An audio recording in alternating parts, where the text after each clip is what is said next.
I'm Bella from the Dreamy Storytellers. Thanks for tuning in.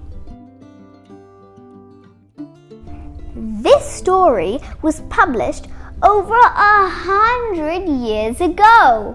Long time, eh?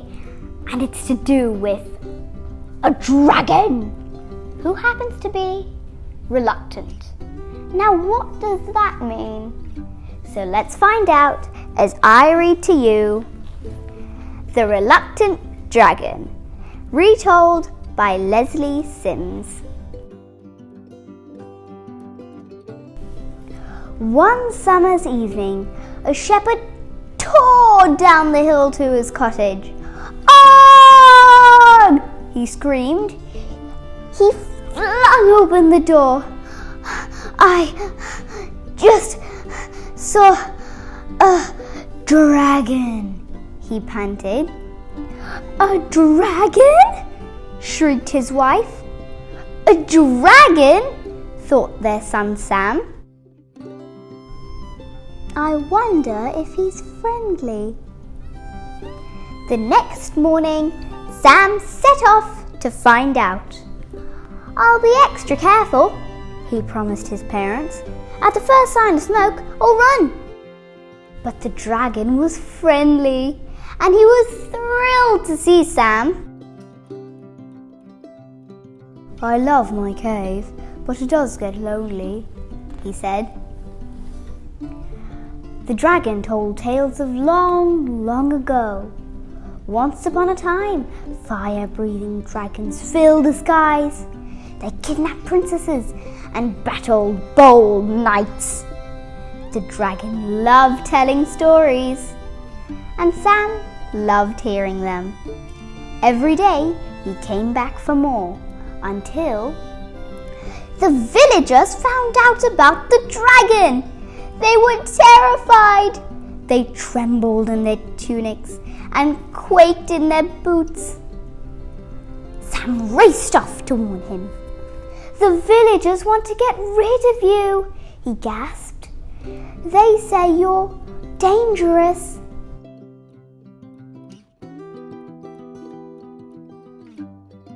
"Nonsense, I wouldn't hurt a fly," said the dragon.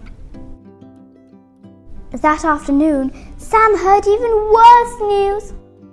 "Look, it's St. George, the dragon killer." "Oh no," said Sam, and he rushed back to the dragon. "St. George has come to fight you," Sam shouted, "and he has the longest, pointiest spear I've ever seen." "But I don't like fighting," said the dragon. "I'll hide in my cave until he goes." "You can't," said Sam. "He'll find you." The dragon yawned. "I'm sure you'll think of something," he drawled. Sam wandered through the village square, thinking hard. A crowd was telling St. George about the dastardly dragon. When the villagers had gone, Sam went up to St. George. "It's not true," he protested. "The dragon wouldn't hurt a fly." "But they want me to fight him," said St. George. "What can I do?" "I've got an idea," Sam said. "Come and meet the dragon." "Here is the plan," said Sam. "You could have a pretend fight." "But it must look real," insisted St. George. "Then we can have a feast," said Sam. Said the dragon. The next day, Sam waited nervously by the dragon's cave. The entire village trekked up the hill to watch the fight.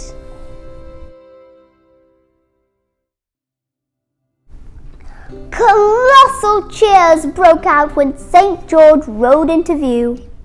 But where was the dragon? A roar echoed around the hills. Flames blistered the air, and the dragon thundered out of his cave. "Charge!" yelled St. George, galloping forward. The dragon bounded up, and they shot past each other with a wink. "Missed!" cried the crowd. St. George and the dragon swung around and charged again. Clatter, bang, oof! The dragon gave a groan and slumped to the ground. St. George stood over him in triumph. "I think the dragon has learned his lesson," declared St. George. "Let's invite him to a feast."